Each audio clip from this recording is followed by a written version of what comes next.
Cutting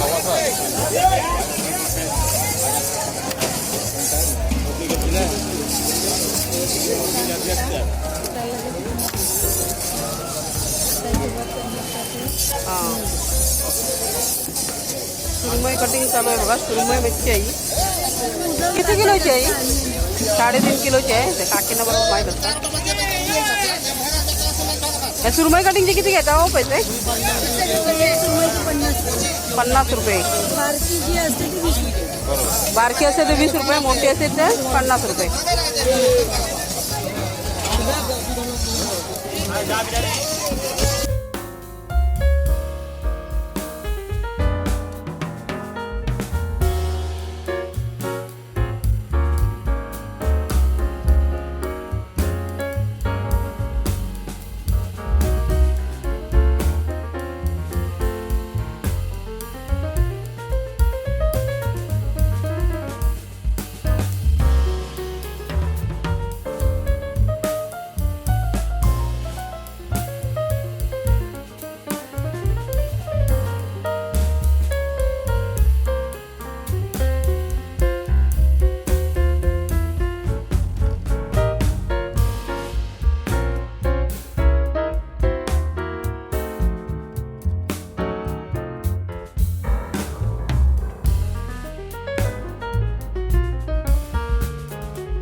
सुरमई cutting झालेली आहे.